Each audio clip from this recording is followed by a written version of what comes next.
Assalamualaikum and a great day, everyone. So we are from Group 12, and our group name is Manis Guys. And today we're going to present to you our business report. So let us meet our the group members. The first one is me, Shahirul Shafwan. Second is Muhammad Haikal. Third, Tan Junlin. Fourth is Wenji. Fifth is Azri, and the last one is Chensi. Okay, let's now proceed to the company's background. Okay, so today I'm excited to tell you about the Manis, our awesome cookie company based right here in Georgetown. We are not just another cookie shop, we are all about creating something special and different for the local food scene. So, what makes us unique? First of all, we are totally committed to making the best soft cookies you have ever tasted. We've spent tons of time in our kitchen, testing and perfecting our recipes until they're just right. It's like a fun science experiment, but with cookies. So when it comes to ingredients, we don't cut any corners.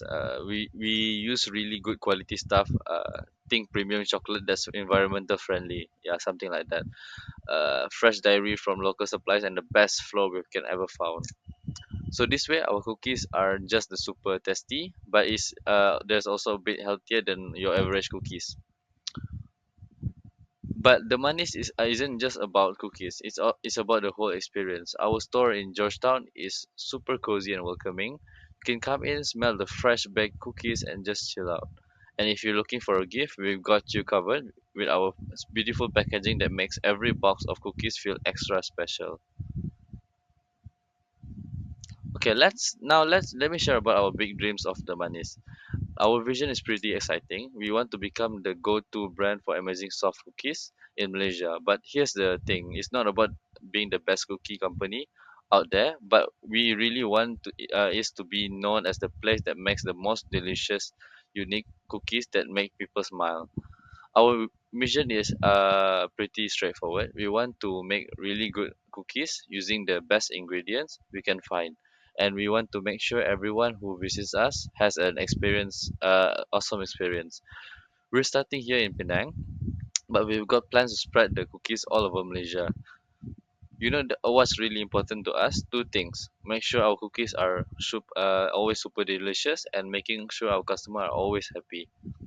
We're constantly coming up with a new recipe and ideas, but we never compromise on quality. And when you visit our store, we want you to feel like you're visiting friends who just happen to make amazing cookies.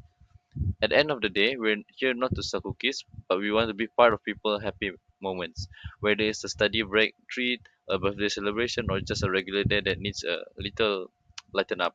That's what makes the Manis special. Next, I'd like to share the Manus financial statement. In December 2023, the company achieved over 80,000 ringgit in cash sales. The total sale exceeded expenses of around 40,700 ringgit, resulting in profit of 3,700 ringgit. That demonstrates the Manus' strong profitability and potential for continued growth. As shown in the graph, the man's total sales were higher than its expenses, with total sales over 80,000 ringgit and expenses of about 40,700 ringgit. The company achieved a profit of 3,700 ringgit.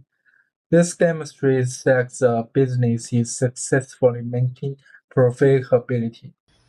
Okay, next I will be presenting about the sale forecast for the monies. So this sale forecast, which is reflects our strategy's growth, aspiration, and focus on sustainable profitability. This forecast outlines our sales and gross profit projection for fiscal year 2025 projection until 2027 projection, along with the key trends and strategies initiative that will drive this result.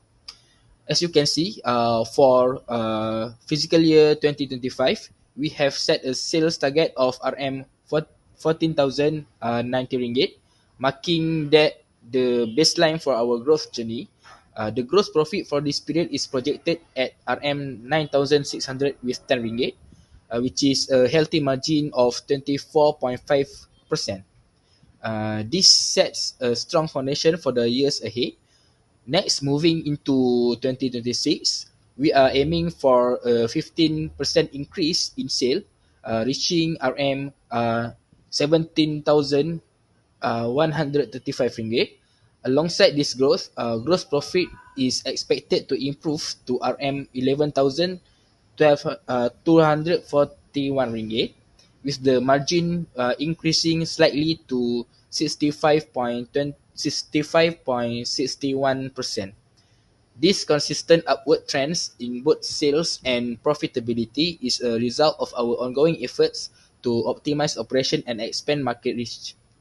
Looking further ahead to fiscal year 2027 projection, we have set an ambitious sale target of RM 20,562, representing a 20% growth from the previous year. The gross profit for this period is projected at RM 13,698 ringgit and 80 cent, with the margin improving to 66.62%.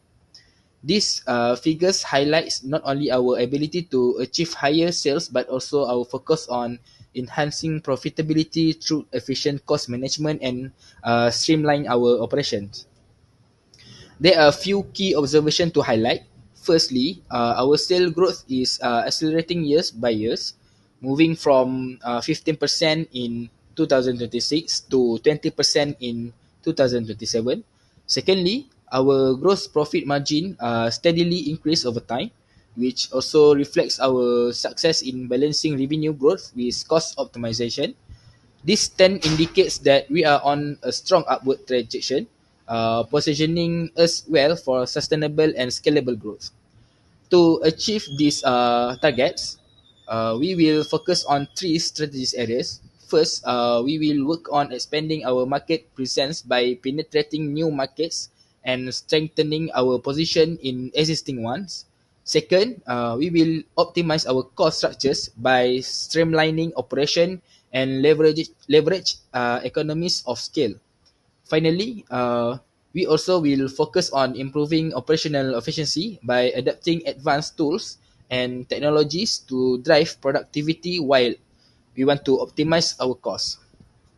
In summary, this sale forecast gives us a clear and optimistic view of our growth potential over the next 3 years. With a strong focus on education and a commitment to continuous improvement, we are confident in our ability to meet these targets and deliver exceptional results. So that's all for self-focused parts. Moving next. And next, I will introduce a financial diagnostic report. A financial diagnostic report analyzes a company's financial health by reviewing key metrics like the gross profit margin. The Mets achieved a gross profit margin of 41%, uh, which is well above the 25 benchmark for good performance. This shows the company is using its assets efficiently and generating health profit to ensure future growth and higher profits. The Mets must continue maintaining a gross profit margin above 25%. And this graph shows a bright future for the Mets, with gross profit margin projected to rise steadily. 64.5% in 2025, 65.61% in 2026, and 66.62% in 2027. Profits are expected to grow significantly and reflecting strong cost management and sales strategies. The Menace is on track for sustained financial statement. Next, I will explain the financial management measure for the monies, which is focusing on liquidity, profitability, activity, and debt. So this metric basically will provide a comprehensive view of the company financial performance and stability to enabling an evaluation of its ability to manage the resources more effectively, meet obligation, and achieve profitability. So let's discuss the liquidity ratio for the monies, which including the current ratio and the credit ratio, which will try to show the company ability to meet the short-term commitments. For the current ratio is 1.95 times, meaning that the money has 1 ringgit 94 cent in asset for every 1 ringgit of the liabilities. So it will try to reflecting a strong short-term financial health. Besides, for the quick ratio is around 1.82 times, showing that the monies can cover the liability with the liquid assets, excluding the inventory to ensure stability even during the inventory fluctuations. So in summary, this ratio highlight the monies has a strong liquidity and efficient management of the short-term liabilities. So let's move on the profitability ratio for the monies, which measure how well the company generates the profit. For the gross profit margin is around 41%, meaning that the 41% of the revenue is profit after covering the production cost, reflecting good cost management. The cost to income ratio is 21%, indicating the high expenses relative to the income, highlighting the need for the better cost control while maintaining the high quality biscuits. For the return on assets is around 16.23%, showing efficiency in asset utilization. Last, for the return on equity is around 25.52%, which is fair but could be improved. So in summary, while the gross profit margin is strong, but there also got some of the room for improvement in cost control and asset utilization. Now, let's review the activity ratio for the monies, which is the assess how efficiently the company use its resource. So for the stock turnover ratio of 234.64 times suggests that the inventory is being sold or used quickly, but it may also indicate that the inventory level are too low, potentially leading to the stock out. For the debtor turnover of 89.27 days indicate that it will take nearly 3 months to collect the payment from the customer, which is a slow process and could affect the cash flow. For the credit turnover of 1,225.36 days, showing that the monies take a long time to pay supplier, which might be the strategy move to manage the cash flow more efficiently. So in summary, while the creditor turnover is good, the stock and debtor turnover highlight the area for improvement in inventory management and corrections. Finally, let's discuss the debt ratio for the monies. So for the liability of the capital ratio is 0.66 times, meaning that the company has 66 cents in liability for every 1 ringgit in capitals. This indicates that the solid balance between the debt and equity showing the monies is not overly reliant on the debt. So in summary, the liability of capital ratio reflect a stable financial structure with management debt level. In conclusion, the money is financially healthy with a strong liquidity and profitability as shown by the favorable ratios. However, the improvement are needed in cost control, asset utilization, and resource management. The high cost to income ratio and inefficiency in asset use suggests better expenses management is required. By addressing this area, the monies can enhance the financial performance, improvement more efficiency, and ensuring long-term goal. That's all for me, and thank you. Let's talk about the working capital. As shown here, our total assets stands at 22,800 ringgit, comprised of both current and non-current assets. What's particularly noteworthy is our strong current asset position of 15,480 ringgit, which gives us a good operational flexibility. Our liabilities are well managed at 9,500 ringgit, resulting in a healthy owner's equity of 14,500. This balanced structure indicates a stable financial foundation for our operations.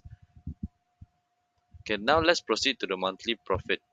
We achieved sales revenue of 16,400 ringgit, resulting in a gross profit of 7,500 ringgit after accounting for our operational cost of 3,800 ringgit.